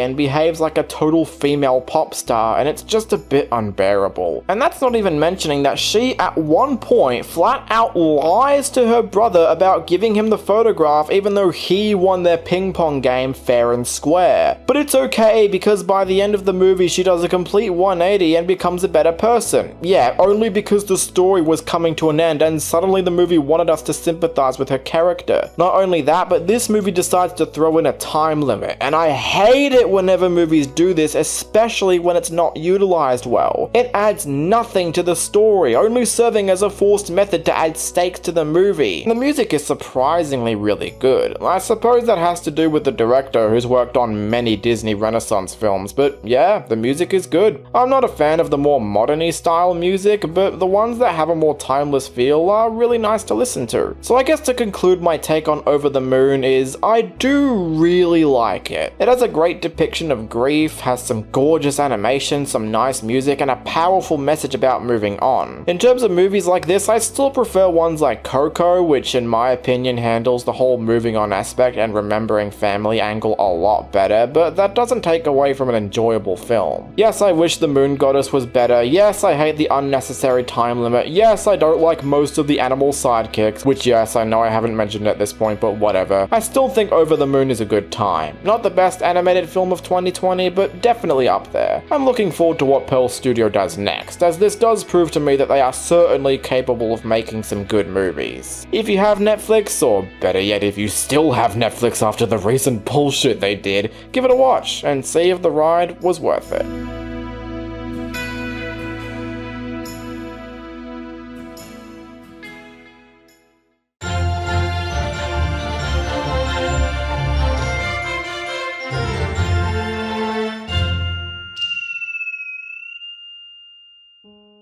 The Willoughbys is another Netflix movie that I hardly knew about before I decided to watch it. At first glance, I almost thought it was a movie made by Aardman, with the sort of claymation character models in particular giving the most vibes, but no, this movie was done by Bronze Studios, who I've heard next to nothing about and don't even know what other kind of movies they've worked on. Well, regardless, I wanted to see if this movie was good or not, as much like Klaus and Over the Moon, I heard a multitude of people telling me that it was really good. Just keep in mind that I know this movie based on a book, but I haven't read the book, so anything I choose to say to critique in this movie is more so regarding the movie on its own. So I sat down and watched it for myself, and I think I liked it enough. Keep in mind there's some stuff to like about it, but I don't know if I'd put it on the same level as Klaus and Over the Moon. The story, as simple and lighthearted as I can best describe, centers on a group of children known as the Willoughbys. They want to orphan themselves because their parents are literally monsters who don't even care about them even when they're born, so they try to send them on a vacation that will literally kill them. Yeah, I was lying about the lighthearted story. This is actually some pretty grim stuff. I almost thought this movie was going to be made for adults, but no, it's still sort of made for kids. It has the same beats and gags you'd expect in a kids movie, but is it enough to make it enjoyable? Well, since I was talking about the animation earlier, I think it's best to start with that. It's really good. Sure, the characters look straight out of an Aardman or Leica movie, but it does still look nice. And not only do the characters look like claymation models, but even how they move contemplates that. I'm glad we're living in a world where studios are beginning to experiment with what animation can do, whether it's this or Klaus or Into the Spider-Verse. I love how experimental studios are becoming so that it can further give their movies a unique style. The voice acting is also pretty good. It's great to hear Maya Rudolph again in a movie that doesn't suck. I always like hearing Ricky Gervais in these movies for some reason, and even Will Forte, despite how much I hated his performance in Scoob, does a much better job in this movie. The writing is also pretty good. I'm always a sucker for those kids movies that can have a very cynical tone to it as long as it's done well, and for the most part, the rather dark jokes can be pretty funny. The parents especially managed to get a lot of laughs out of me considering how horrible they are, but I also know that they're aware of how horrible they can be and just ham it up throughout the film. But the weird thing is, that's sort of as far as I can go in terms of things I liked. Not to say there's parts of this movie that are downright terrible, they just prevent the movie from being amazing. Even though I praised the dark writing for the characters, I still found it a bit odd that they hated the first child they got, and yet they still kept having children. Like I said, it's still pretty funny just how horribly they act towards them, but if they hate their own children, then why do they keep having them? Then again, maybe they had these kids by accident. I don't know, maybe if they hinted that's the reason they had kids, like if they said the kids were an accident, then okay. And that's sort of a weird problem I have with the movie in general. While most of it is really funny and zany and all sorts of things, at points I feel it can get in the way of the heart of it. And whenever this movie does attempt to have more emotional moments, they are scaled back a lot. And I don't have a problem with a comedy scaling back on the emotion, there's a reason they're called comedies, but this movie tries to have its cake and eat it too, having both emotional moments and comedy throughout. And because the movie focuses too hard on being funny, even though it is really funny, it makes the emotional moments feel bogged down in comparison. Again, I will embrace a pure comedy, but not when it tries to mix both and downscale one element. Other animated movies can do a better job of blending them together because they aren't as hellbent on being funny. Yes, comedy movies don't need big emotional moments, but because this movie has a lot of instances of trying to do that, they don't come out as strong as they should have. Also, even though I like hearing Ricky Gervais in these movies, I think his narration in this one is actually kind of annoying. I already found it pointless that they gave him a character, a cat who doesn't even serve that much to the family, but he narrates a lot in this movie, especially in situations where the audience can already figure out what's going on. It works as an introduction to the story, but every time there's a transition, we hear Gervais narrating again, and I have to ask, what's the point of hearing someone narrate something that the audience just saw? It gets annoying really quickly. So overall, I did still like the Willoughbys despite my grievances with it. The animation is dazzling, the characters are likable and sweet, the writing is really funny, and the story was simple yet easy to understand. I just wish this movie had more time to focus on the heart of it, and if it wasn't scaled back so much. Maybe if they had cut out the stupid narration scenes or something, maybe this could have given the filmmakers more time to experiment with it. As is, it's still enjoyable and I absolutely recommend it. I would just suggest going into it with an emphasis on the humor, because that's really what most of the movie is. If that's what you're looking for, then I think you'll have a fun time.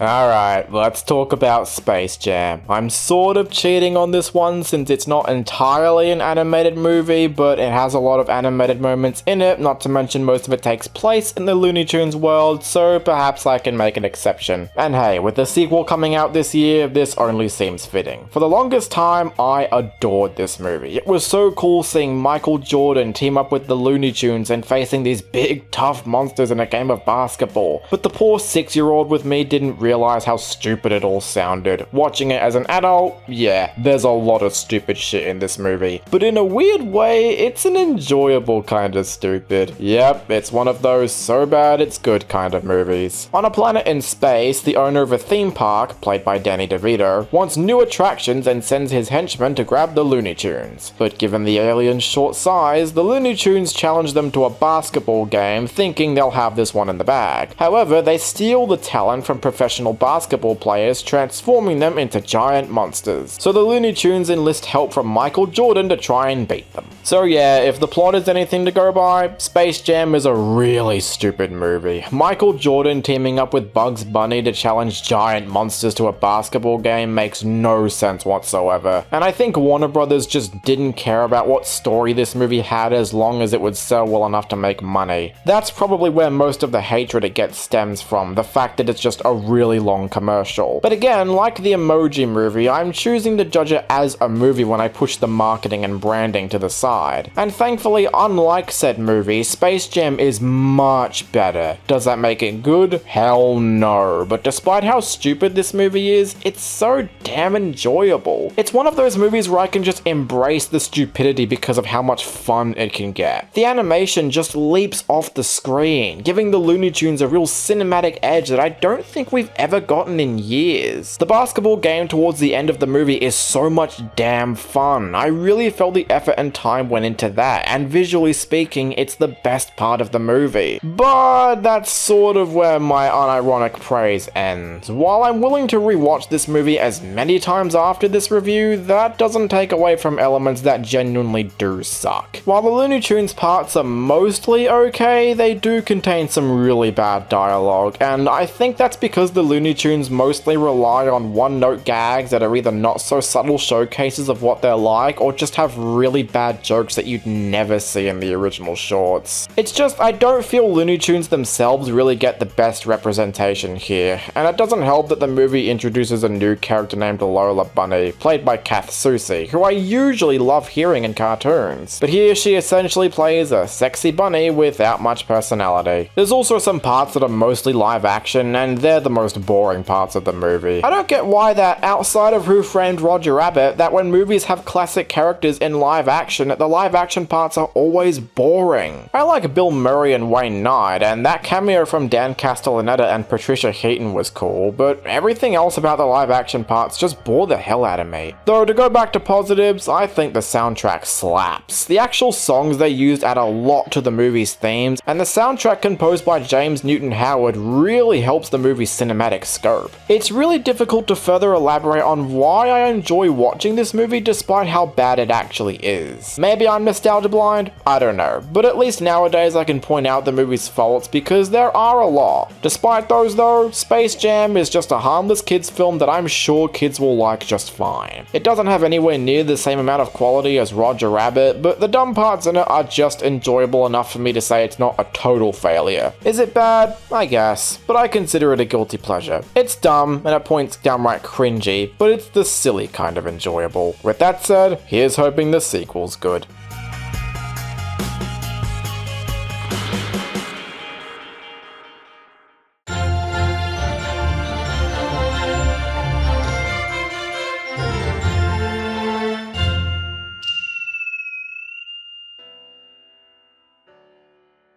Let's wrap up this year's animation explosion with Tom and Jerry. Yep, that's literally the name of the movie, which means it'll likely stir confusion over which one is the real Tom and Jerry movie, but whatever. So again, I'm really cheating with this one, since it all takes place in the live-action world. It's mostly the animals that are animated. But I just couldn't help but talk about this movie, since I've been interested in it for a while. So I guess I kind of feel bad for not reviewing the Sonic movie by these terms, but oh well, maybe for my popular vote. And at least then it'll remind me of a good movie with a cartoon character in the real world. Yeah, sorry to start off this review on a negative tone, but I really did not like this movie. I found it okay at first, but when I watched it a couple more times after the fact, I noticed a lot more problems with it. And if this and Scoob are anything to go by, maybe Warner Animation Group should just step away from doing Hanna-Barbera films. In a world inhabited by real humans and cartoon animals, kinda sensing a Roger Rabbit vibe here, Tom and Jerry are two regular animals who happen to come across each other and begin to form a hatred. Jerry decides to move into a hotel where he can stay safe from any danger, but this brings attention to the higher-ups of the hotel. So a new recruit named Kayla, played by Chloe Grace Moretz, hires Tom to try and get rid of him. And while this is going on, the hotel staff are trying to prepare for the biggest wedding of the year. So right off the bat, the concept of this movie kind of rubbed me the wrong way. The idea of cartoon characters in live action is one I've always been fond of and has been paid off a couple times in the past, and even to this day, but it very much has a lot of vibes to the Smurfs, in which the titular characters come to New York City and we have subplots involving characters that I don't give a shit about. And the sad part is, much like the original Tom and Jerry movie, the titular characters aren't represented as well as they should. You could argue that the human characters are meant to build up a story for them, except it feels like the opposite. Tom and Jerry are slapped into the main story,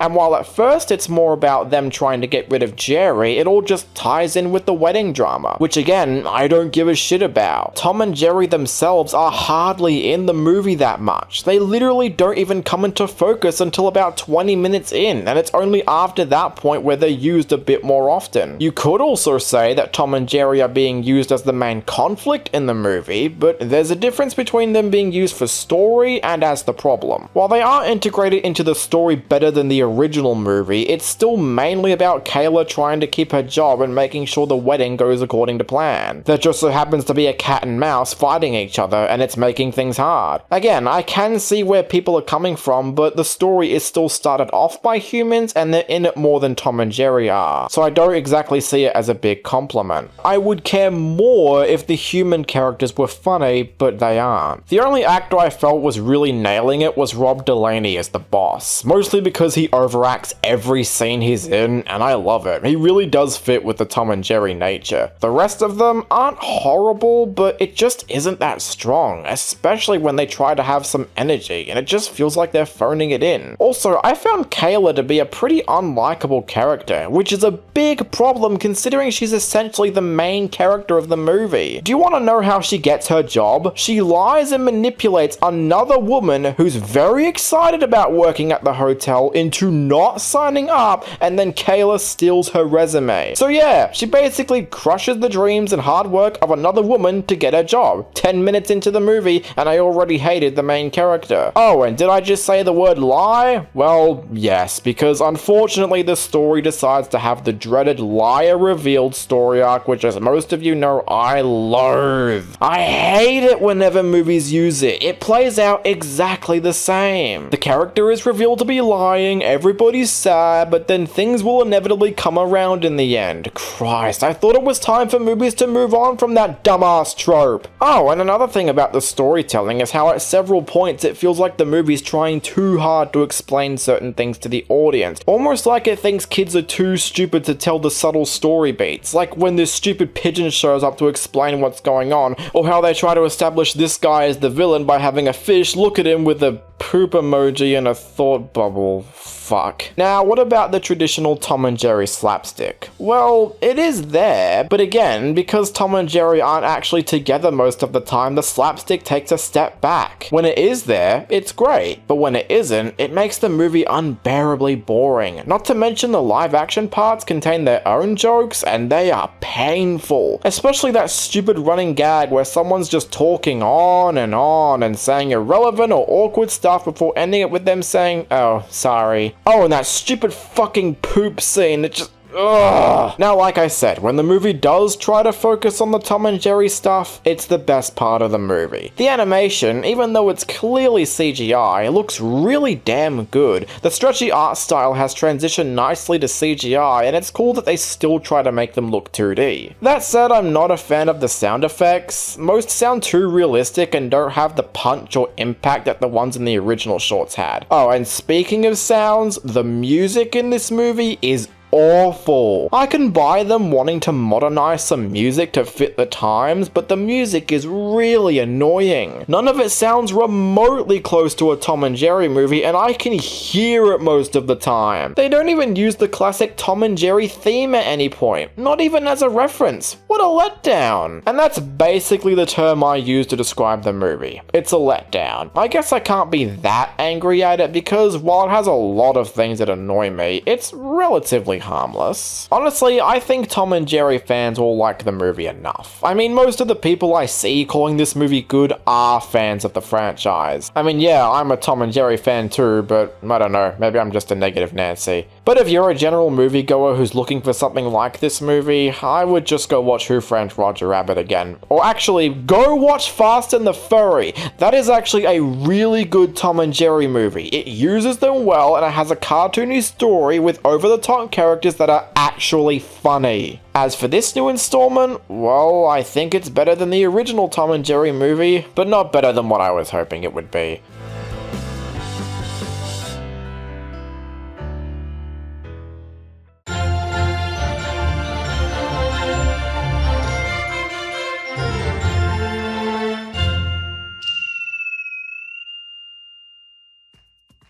By popular vote, and I mean really popular vote, it's Sonic the Hedgehog. Guess it was only a matter of time to talk about this one. I reviewed Sonic in the past, it only makes sense to review his next big movie. Yes, I know it's not entirely animated, but I don't care, damn it, I still want to talk about it. Now, it should be no shock that back in 2019 I was not looking forward to this, partly due to that horrendous design Sonic used to have, but also for the concept of putting cartoon characters in the real world, as more times than not, they fall flat. So imagine the utter shock that I had when Sonic not only got his design fixed, but the movie itself was actually really good. I mean, keep in mind it's no masterpiece, but I'll be damned if this isn't the best video game movie I've seen in ages. And no, I didn't think Detective Pikachu was great, leave me alone. The summary should be obvious to some. Sonic the Hedgehog is a blue anthropomorphic creature that has amazing speed. The only issue is he has to keep these powers a secret in order to stay safe. If he's caught, he has to go to another world. One of these worlds just so happens to be Earth, and after a freak accident occurs, Sonic teams up with Green Hills cop Tom in order to get the rings back that he lost. It won't be easy though, as an evil scientist known as Dr. Robotnik, played by the legendary Jim Carrey, is on the hunt to capture Sonic to harness his powers. So you may be asking yourself, what makes this movie stand out more than other movies with the same concept? Well, for starters, the movie's actually focused on Sonic. Far too many of these movies tend to veer away from the titular characters, favouring the celebrities they got instead. It doesn't matter if it's good or bad, a lot of them do this, and it's always frustrating. Why come to a movie starring characters we recognize only to get stuck with characters that I don't give a shit about? Thankfully, with this film, Sonic is the main focus. It's all about his journey to make sure Robotnik doesn't get him, but also want to stay in this new world that he deeply cares about. There's hardly points where Sonic is sidelined, and if he is, it's usually for a few minutes. Even though the story isn't the most original regardless, the entertainment values are there. And in saying that, most of the actors they got for this movie are really good. Jim Carrey obviously steals the show as Robotnik, no doubt the best part of the whole movie. He knows when to be devious and cunning, but also when to play up his more silly attitude when it fits, never going overboard to the point of becoming annoying. And the guy they got to play Sonic is pitch perfect. Ben Schwartz may just be one of the best actors to voice the character. Also, this movie is really funny, mostly because all of it comes off of the character interactions. I love the banter Sonic has with Tom and Robotnik, I love the bits with Robotnik and his butler, and some of the side characters have goofy, funny personalities that almost makes me wish I could live in Green Hill. And all the attention to details with the Sonic community especially got some laughs out of me. I don't even need to say which reference got me laughing the hardest. Sure, there is an occasional lowbrow joke or bad delivery, but the humour for the most part was pretty good. Not laugh out loud hilarious, but good enough. I'm honestly having a hard time to think of what else to say about this movie. For as simple as it is, Sonic the Hedgehog is a surprisingly great video game film. Even the things I didn't like as much weren't enough to put in for complaints. Is it perfect? Of course not, but as far as video game movies are concerned, this one might be my favourite. It's funny, it looks great, the characters are fun, the references are a nice touch. It's a great kids film for both newcomers and Sonic fans to enjoy. I was definitely surprised by how good it was, and I can't wait for the sequel. Great job for making a movie about this character and sticking with him. Eat your f***ing heart out, Tom and Jerry.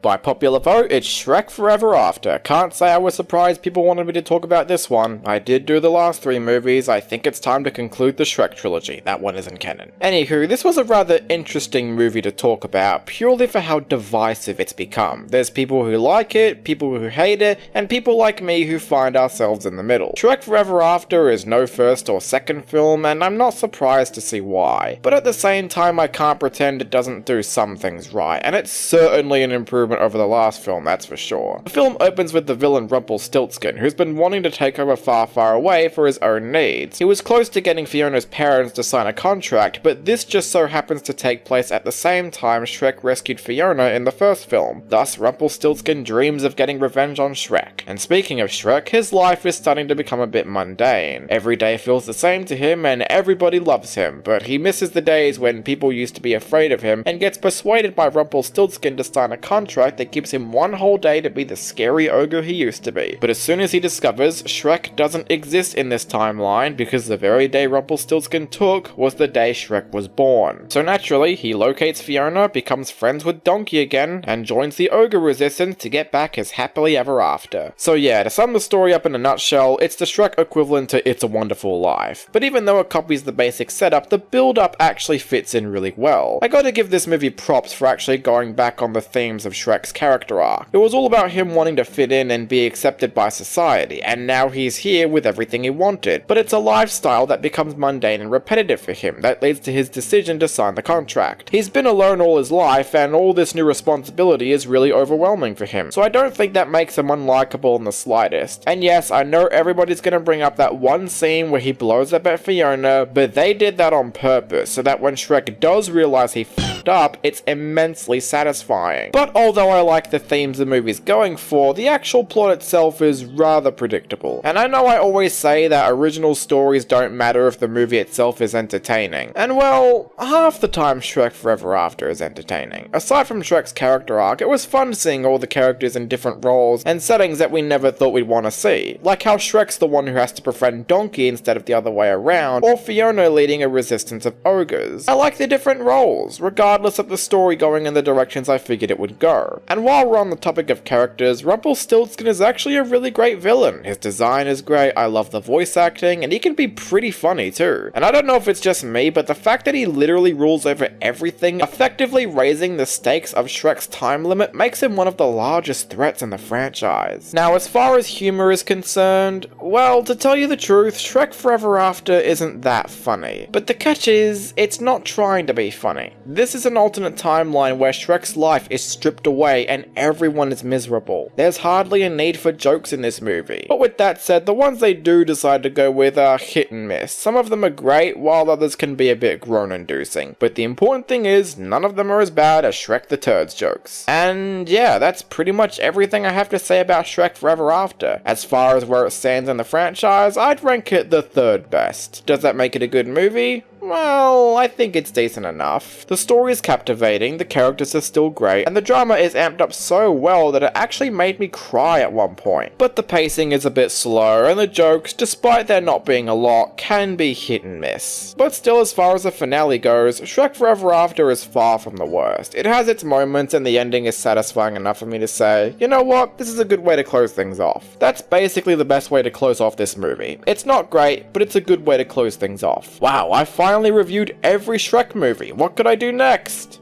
Oh, right. I have a feeling that's going to win the next popular vote month, isn't it?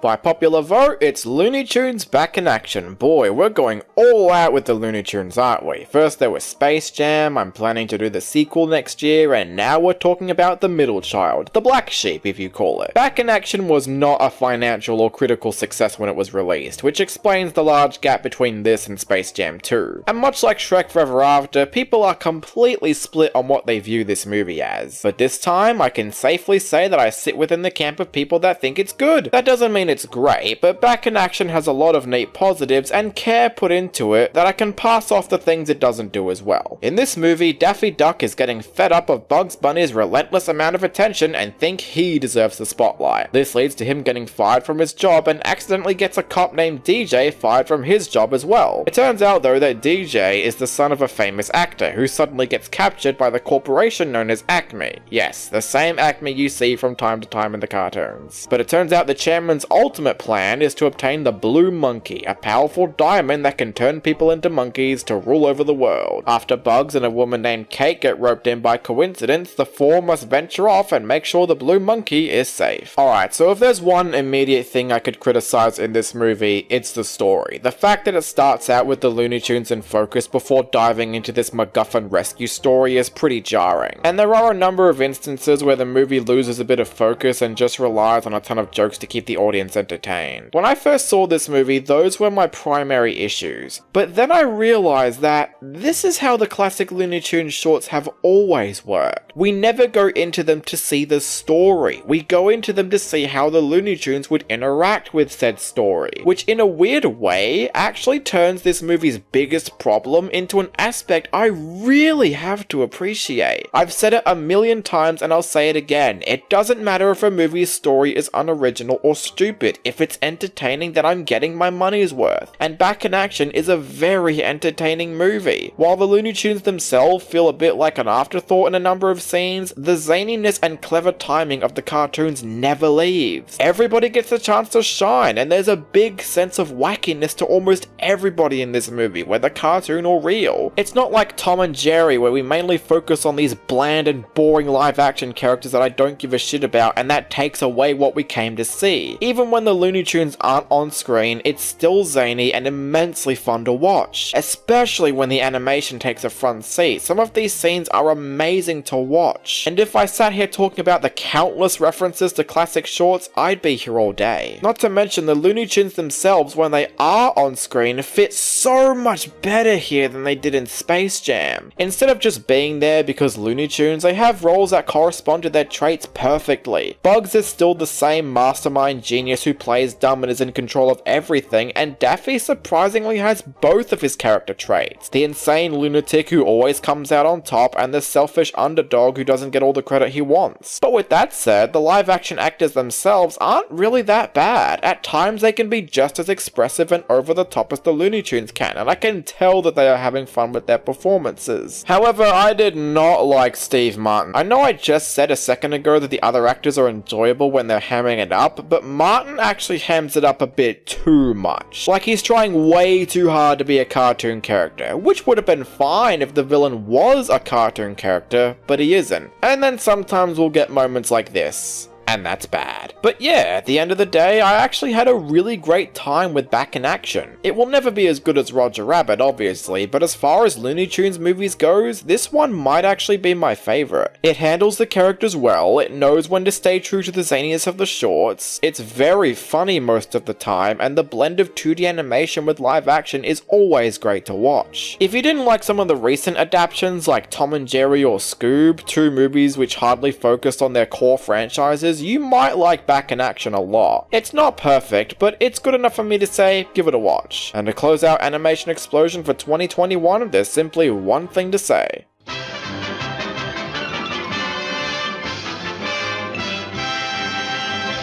For now, anyway.